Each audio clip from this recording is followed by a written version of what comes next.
ನಮಸ್ಕಾರ ಪ್ರಿಯ ಸ್ನೇಹಿತರೆ. ಜೀವನದಲ್ಲಿ ಕೆಲವೊಮ್ಮೆ ನಾವು ಒಂದು ದೊಡ್ಡ ಪ್ರಶ್ನೆಯ ಮುಂದೆ ನಿಂತಿರುತ್ತೇವೆ. ನಾನು ಮಾಡುತ್ತಿರುವುದು ಸರಿಯೇ? ಈ ನಿರ್ಧಾರ ನನ್ನ ಜೀವನವನ್ನು ಬದಲಾಯಿಸಬಹುದೇ? ನನ್ನ ಮುಂದೆ ಇರುವ ದಾರಿ ಯಾವುದು? ಮನಸ್ಸು ಗೊಂದಲದಲ್ಲಿ ಮುಳುಗುತ್ತದೆ, ಭಯ ಹೆಚ್ಚಾಗುತ್ತದೆ.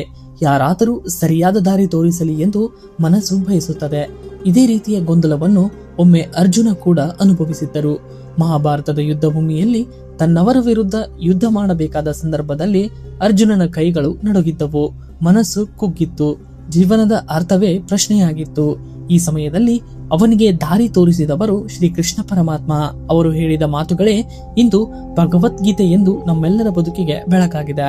ಭಗವದ್ಗೀತೆ ಕೇವಲ ಒಂದು ಪವಿತ್ರ ಗ್ರಂಥವಲ್ಲ, ಅದು ಜೀವನವನ್ನು ಅರ್ಥ ಮಾಡಿಕೊಳ್ಳುವ ಮಾರ್ಗ. ಇಂದು ನಾವು ತಿಳಿದುಕೊಳ್ಳೋಣ, ಭಗವದ್ಗೀತೆ ಜೀವನದಲ್ಲಿ ಏಕೆ ಇಷ್ಟು ಮಹತ್ವವಾಗಿದೆ, ಅದು ನಮಗೆ ಯಾವ ಜೀವನದ ಪಾಠಗಳನ್ನು ಕಲಿಸುತ್ತದೆ. ವಿಡಿಯೋವನ್ನು ಕೊನೆವರೆಗೂ ನೋಡಿ, ಯಾಕೆಂದರೆ ಈ ಮಾತುಗಳು ನಿಮ್ಮ ಜೀವನದ ದೃಷ್ಟಿಯನ್ನೇ ಬದಲಾಯಿಸಬಹುದು. ಭಗವದ್ಗೀತೆ ನಮಗೆ ಏನನ್ನು ಕಲಿಸುತ್ತದೆ? ಸ್ನೇಹಿತರೆ, ಜೀವನ ಎಂದಿಗೂ ಒಂದೇ ರೀತಿಯಲ್ಲಿ ಸಾಗುವುದಿಲ್ಲ.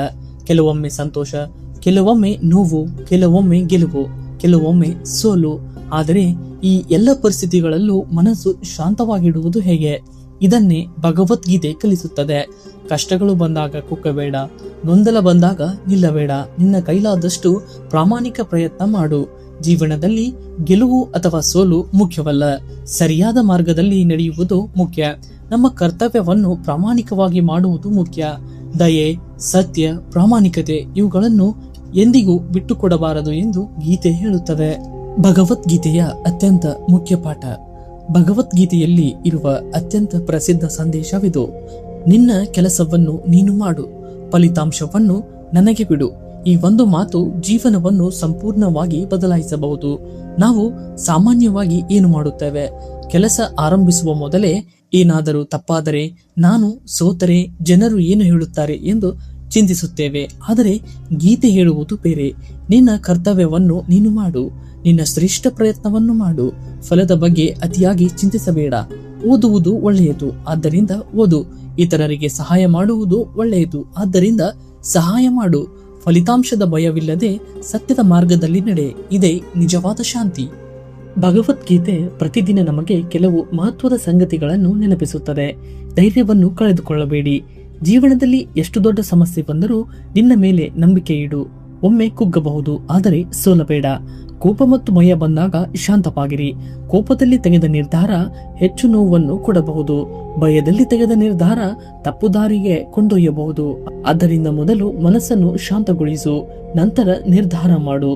ದಯೆಯಿಂದ ಇರಿ, ಇತರರಿಗೆ ನೋವು ಕೊಡಬೇಡಿ. ದಯೆ ಎನ್ನುವುದು ದುರ್ಬಲತೆಯಲ್ಲ, ಅದು ಆತ್ಮದ ಶಕ್ತಿ. ಬುದ್ಧಿವಂತಿಕೆಯಿಂದ ಯೋಚಿಸಿ. ಪ್ರತಿ ನಿರ್ಧಾರಕ್ಕೂ ಮೊದಲು ಒಮ್ಮೆ ಮನಸ್ಸಿನಿಂದಲ್ಲ, ಬುದ್ಧಿವಂತಿಕೆಯಿಂದ ಯೋಚಿಸಿ.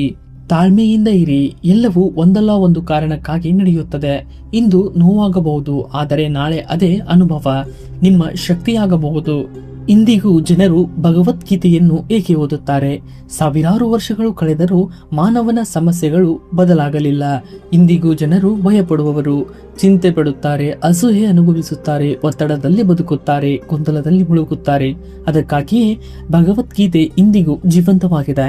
ಅದು ಜನರಿಗೆ ಶಾಂತಿಯನ್ನು ಕೊಡುತ್ತದೆ, ಆತ್ಮವಿಶ್ವಾಸ ಕೊಡುತ್ತದೆ, ಸರಿಯಾದ ದಾರಿಯನ್ನು ತೋರಿಸುತ್ತದೆ. ನಾಯಕರು ಇದನ್ನು ಓದುತ್ತಾರೆ, ವಿಜ್ಞಾನಿಗಳು ಸಹ ಇದನ್ನು ಓದುತ್ತಾರೆ, ಶಿಕ್ಷಕರು ಇದನ್ನು ಓದುತ್ತಾರೆ, ವಿದ್ಯಾರ್ಥಿಗಳು ಇದನ್ನು ಓದುತ್ತಾರೆ. ಮಕ್ಕಳು ಉತ್ತಮ ಮೌಲ್ಯಗಳನ್ನು ಕಲಿಯಲು, ವಯಸ್ಕರು ಮನಃಶಾಂತಿ ಪಡೆಯಲು, ಪ್ರತಿಯೊಬ್ಬರ ಜೀವನದಲ್ಲೂ ಚೆನ್ನಾಗಿ ಅರ್ಥ ಮಾಡಿಕೊಳ್ಳಲು ಭಗವದ್ಗೀತೆಯನ್ನು ಓದುತ್ತಾರೆ. ಭಗವದ್ಗೀತೆಯಿಂದ ನಾವು ಏನನ್ನು ಕಲಿಯಬಹುದು? ಭಗವದ್ಗೀತೆ ನಮಗೆ ಕಲಿಸುವ ಜೀವನ ಪಾಠಗಳು ಅಮೂಲ್ಯ. ಗಮನವನ್ನು ಕೇಂದ್ರೀಕರಿಸುವುದು, ವಿಚಲಿತರಾಗದೆ ನಮ್ಮ ಗುರಿಯ ಕಡೆ ಗಮನ ಹರಿಸುವುದು, ಕಷ್ಟದಲ್ಲೂ ಸಕಾರಾತ್ಮಕವಾಗಿರುವುದು, ಎಲ್ಲವೂ ಕೆಟ್ಟದಾಗಲು ಒಂದು ಬೆಳಕು ಇದೆ ಎಂದು ನಂಬುವುದು, ಸರಿಯಾದದ್ದನ್ನು ಆಯ್ಕೆ ಮಾಡುವುದು. ಸುಲಭವಾದ ದಾರಿ ಯಾವಾಗಲೂ ಸರಿಯಾದದ್ದು ಅಲ್ಲ, ಸರಿಯಾದದ್ದು ಆಯ್ಕೆ ಮಾಡುವ ಧೈರ್ಯ ಬೇಕು. ಆಂತರಿಕ ಶಕ್ತಿಯನ್ನು ಪಡೆಯುವುದು. ಹೊರಗಿನ ಜಗತ್ತು ಗದ್ದಲವಾಗಿರಬಹುದು, ಆದರೆ ಒಳಗಿನ ಮನಸ್ಸು ಶಾಂತವಾಗಿರಬೇಕು. ಅರ್ಥಪೂರ್ಣ ಜೀವನ ನಡೆಸಲು ಕೇವಲ ಬದುಕುವುದಲ್ಲ, ಅರ್ಥಪೂರ್ಣವಾಗಿ ಬದುಕುವುದು. ಇದೇ ಗೀತೆಯ ನಿಜವಾದ ಪಾಠ.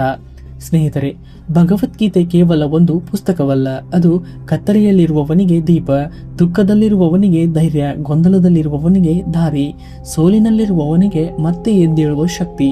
ಜೀವನದಲ್ಲಿ ಎಲ್ಲರೂ ಒಮ್ಮೆ ಅರ್ಜುನರಾಗುತ್ತಾರೆ, ಆದರೆ ನಮಗೆ ದಾರಿ ತೋರಿಸಲು ಒಂದು ಗೀತೆ ಬೇಕಾಗುತ್ತದೆ. ಆ ಗೀತೆಯೇ ಭಗವದ್ಗೀತೆ. ನಾವು ಅದನ್ನು ಓದಿದಷ್ಟು ಜೀವನವನ್ನು ಅರ್ಥ ಮಾಡಿಕೊಳ್ಳುತ್ತೇವೆ, ನಾವು ಅದನ್ನು ಅಳವಡಿಸಿಕೊಂಡಷ್ಟು ಮನಃಶಾಂತಿ ಪಡೆಯುತ್ತೇವೆ.